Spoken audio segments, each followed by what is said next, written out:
بسم اللہ الرحمن الرحیم۔ دنیا میں بڑی پناہ گاہیں ہیں۔ کچھ لوگ جنگلوں کو پناہ گاہ کے طور پر استعمال کرتے ہیں، کچھ پہاڑوں اور کچھ لکودک صحراؤں میں پناہ لیتے ہیں۔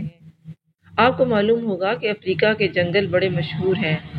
وہ اس قدر پھیلے ہوئے ہیں کہ اگر انسان ان میں سے راستہ بھٹک جائے تو راستہ تلاش کرنا مشکل ہو جاتا ہے۔ بڑے نامی گرامی چور، ڈاکو اور جرائم کی دنیا سے تعلق رکھنے والے ان جنگلوں اور بیابانوں کو پناہ گاہ کے طور پر استعمال کرتے ہیں۔ آپ نے بھارت کے ڈاکو ویراپن کا نام تو سنا ہی ہوگا۔ وہ ساری زندگی جنگل میں چھپا رہا اور اسے تلاش کرنے کے لیے پولیس وغیرہ نے بڑے بڑے منصوبے بنائے، مہموں پر نکلے، لیکن وہ تلاش نہ ہو سکا۔ اس نے تو باقاعدہ ایک گینگ بھی بنا رکھا ہے اور وہ کاروائیاں ڈال کر واپس جنگلوں میں چھپ جاتے ہیں۔ پناہ گاہ سے مراد ایسی جگہ یا مقام ہوتا ہے جس میں کوئی انسان، جانور یا کوئی ذی روح خود کو محفوظ خیال کرے۔ جب ہم کسی سانپ کے پیچھے پڑ جائیں تو وہ کسی نہ کسی بل میں سر دے کر اسے بطور پناہ گاہ استعمال کرتا ہے۔ پناہ گاہ کی انسانی زندگی میں بڑی اہمیت ہوتی ہے، لیکن میں بڑھاپے تک پہنچنے کے بعد جس نتیجے پر پہنچا ہوں وہ یہ ہے کہ ماں کی آغوش سے بڑی دنیا میں کوئی پناہ گاہ نہیں ہے اور یقیناً نہ بن پائے گی۔ ماں کی باہوں کا حصار کسی بڑے مضبوط پہاڑ سے کم نہیں لگتا۔ ایک چھوٹا بچہ جب رات کو سوتے ہوئے ڈر جاتا ہے اور جب اس کی ماں اسے محبت سے سینے سے لگاتی ہے تو وہ دنیا و مافیا سے بے خبر ہو کر یوں سکون سے ماں کے سینے سے چپٹ کر سو جاتا ہے جیسے ایک فوجی محاذ جنگ میں اپنے ساتھیوں کے ساتھ مورچے میں خود کو محفوظ پاتا ہے۔ آپ نے نیشنل جیوگرافک چینل پر کینگرو کے بچے کو کسی انجانے ڈر سے بھاگ کر اپنی ماں کی مخصوص تھیلی، جو قدرت کا ایک عظیم شاہکار ہے، اس میں دبکتے ہوئے دیکھا ہوگا۔ وہ نظارہ بڑا ہی قابل دید ہوتا ہے۔ بلی جب اپنے معصوم سے ان کھلی آنکھوں والے بچے کو اپنی باچھوں میں اٹھا کر لے جا رہی ہوتی ہے تو پتہ چلتا ہے کہ ممتا کیا ہوتی ہے۔ اس نے اپنے بچے کو اپنے منہ میں اس سے گردن سے دبوچا ہوتا ہے، لیکن وہ بچہ کوئی پریشانی محسوس نہیں کر رہا ہوتا بلکہ کمفرٹ فیل کر رہا ہوتا ہے۔ ماں کی اس پناہ گاہ کی تعریف کے لیے زبان ان لفظوں کی محتاج ہے جو اس کی عکاسی کر پائیں، لیکن یہ ممکن ہے ہی نہیں۔ میں بھی ان خوش نصیب انسانوں میں سے ہوں جسے ماں کی آغوش اور پناہ گاہ نصیب ہوئی۔ صرف ماں ہی نہیں، باپ اور ہم جنہیں والدین بھی کہہ سکتے ہیں، جو ایک بڑی اور محفوظ پناہ گاہ ہوتے ہیں، ان کا کوئی متبادل نہیں ہوتا۔ والدین کے بعد جو بڑی پناہ گاہ ہے وہ گھر ہے۔ گھر چاہے غریب کا ہو، امیر کا، وہ جھونپڑی کی صورت ہو یا محل کے انداز میں، بڑی پناہ گاہ ہوتا ہے۔ دفتر سے چھٹی کے وقت اور اسکولوں کالجوں میں چھٹی کے بعد لوگ اپنے بچے گھروں کی جانب اس تیزی سے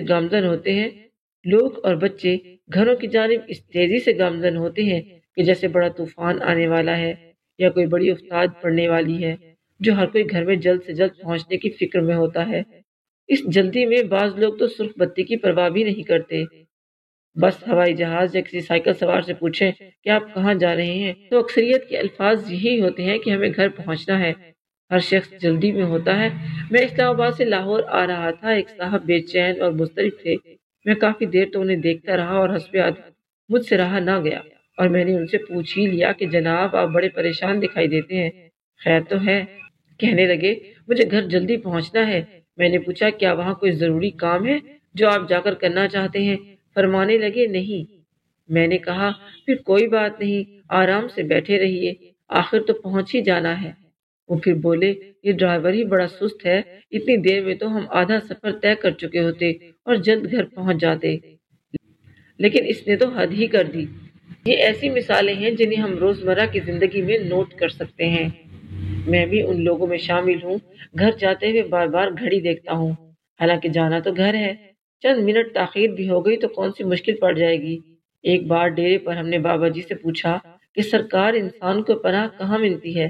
فرمانے لگے ماں کی آغوش میں، اگر وہ میسر نہ ہو تو والدین کی دعاؤں میں، اگر وہ بھی بدقسمتی سے نہ ملے تو پھر علم میں، ایسا علم جس سے آپ کی ذات، روح اور دوسروں کو فائدہ پہنچے، وہ خدا کی مخلوق کے لیے زحمت نہ بنے۔ جب میں یہ سوچ رہا ہوتا ہوں میرے دل میں آیا کہ اگر علم نافع بڑی پناہ گاہ ہے تو پھر ایک استاد کا کیا مقام ہوگا۔ یہ حقیقت ہے کہ یا تو ہم نے اپنے استادوں کو وہ مقام دینا بند کر دیا ہے وہ جس کے وہ حقدار ہیں، یا پھر ہم استادوں میں کوئی ایسی کمی واقع ہو گئی ہے جس کے باعث ہم اپنا احترام کھو بیٹھے ہیں۔ ایک پسماندہ سے گاؤں کا کوئی لڑکا جو بڑا ہی ہونہار تھا، اس نے پی ایچ ڈی کی اور پروفیسر بن گیا۔ اس نے اپنے اس پیشے سے متعلق بیرون ملک سے کئی ڈگریاں لی۔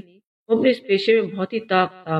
ایک دن اپنے گاؤں واپس گیا تو ایک بڑی ہی عمر کے بابے نے اس سے پوچھا، پتر کی بن گیا ہے؟ اس نے جواب دیا، بابا جی استاد۔ وہ بابا بڑا حیران و پریشان ہوا اور اس کی طرف دیکھنے لگا۔ اس نوجوان نے پوچھا کہ بابا جی آپ خوش ہونے کی بجائے میری طرف ایسے کیوں دیکھ رہے ہیں؟ بیٹا اتنے سال تو گھر والوں سے دور رہا اور صرف ماسٹر ہی بن سکا، اس سے تو بہتر تھا تو پٹواری یا پولیس کانسٹیبل بن جاتا۔ تو نے پڑھ پڑھ کے بال بھی سفید کر لیے اور حاصل بھی کچھ نہ کر سکا۔ گاؤں میں پٹواری کی بڑی بات ہوتی ہے اور وہ بڑا افسر مانا جاتا ہے، یا پھر ڈنڈا پکڑے پولیس کانسٹیبل کا روب اور دبدبا ہوتا ہے۔ سقراط کھنڈروں میں ننگے پاؤں کھڑا ہو کر بات کرتا تھا، لیکن اس کا احترام کیا جاتا تھا، حالانکہ وہ کوئی امیر کبیر آدمی نہیں تھا۔ کسی زمانے میں لوگ اہل دانش کا لیکچر دور دور سے سننے آیا کرتے تھے۔ میرا ایک دوست مجھ سے بات کرتے ہوئے آپ دیدہ ہو گیا اور کہنے لگا، یا اشفاق غضب ہو گیا۔ کہنے لگا، جب سوچتا ہوں لیکچرار نہ بنتا، کسی کوٹ کچہری میں چپڑاسی بن جاتا، پولیس میں سپاہی بھرتی ہو جاتا، تو آج میری ڈسگریس نہ ہوتی۔ اس نے بتایا کہ وہ پتوں کی کالج سے بطور استاد پڑھا کر بذریعہ بس واپس لاہور آ رہا تھا، تو راستے میں ایک پولیس کانسٹیبل کو اس کے دیگر پٹی بند ساتھیوں نے اسی بس پر سوار کرایا اور کنڈکٹر کو ہدایت کی کہ اسے بیٹھنے کے لیے جگہ دیں۔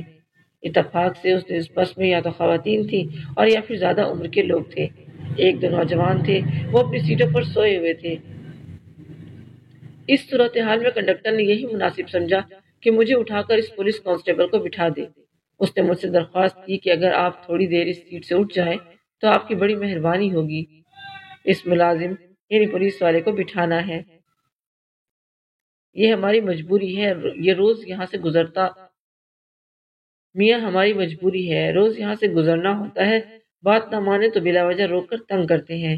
میں نے اس سے کہا کہ میں اس کانسٹیبل سے کم از کم 10-15 گریڈ اوپر ہوں اور ویسے بھی میں پہلے بیٹھا ہوا تھا، لیکن وہ منت سماجت کرنے لگا کہ آپ اٹھ جائیں اور مجھے تنگ آ کر بلاخر اٹھنا پڑا۔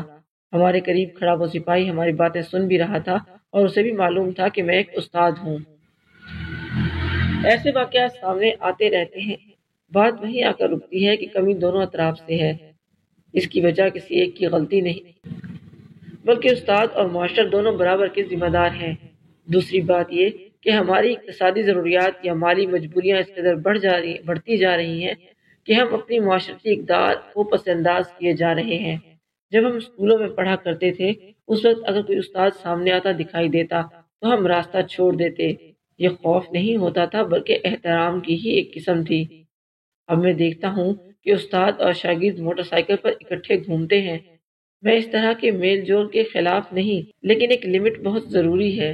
استاد اور شاگردوں کے درمیان علمی بحث اور اس سے ریلیٹڈ دوسری سرگرمیاں بجا ہیں، لیکن بلا ضرورت فرینکنس ٹھیک نہیں۔ والدین کے بعد دوسری پناہ گاہ استاد ہیں، ان کا بڑا مقام ہے اور بڑا رشتہ ہے، لیکن نہ تو ہم علم کو پناہ گاہ تسلیم کرنے کو تیار ہیں اور نہ ہی علم دینے والے کو پناہ گاہ ماننے کا حوصلہ ہم میں ہے۔ یہ ہماری اصل پناہ گاہیں ہیں جن سے ہم فرار حاصل کر رہے ہیں۔ لوگ پناہ گاہوں کو تلاش کرتے ہیں اور ہم ان قلعہ نما مضبوط پناہ گاہوں سے معذرت چاہ رہے ہیں۔ ایک بڑے ہی جنگجو اور سخت دل سپہ سالار کی، جس نے کئی انسانوں کو تہہ تہہ کر دیا تھا، ایک دن زاروں قطار رو رہا تھا۔ جب اس سے اس کے رونے کی وجہ دریافت کی گئی تو کہنے لگا، آج اس کی ماں مر گئی ہے۔ پہلے تو وہ ہر کام یہ سوچ کر کرتا تھا کہ اس کی کوتاہی اور غلطی کی معافی اس کی ماں کی دعاؤں کی بدولت ممکن ہو جاتی تھی، اور ملنے والے مصائب و آلام سے بچانے کا سبب اس کی ماں کی دعائیں تھیں۔ لیکن اب وہ جو کرے گا وہ بھگتنا ہوگا۔ اب وہ ایک بڑی فوج کا سپہ سالار ہو کر بھی کمزور ہو گیا ہے۔ دعا ہے کہ اللہ آپ کو آسانیاں عطا فرمائے اور اپنی خوبصورت پناہ گاہوں سے معذرت کی بجائے پہچان کا شرف اور آسانیاں تقسیم کرنے کا شرف عطا فرمائے۔ آمین۔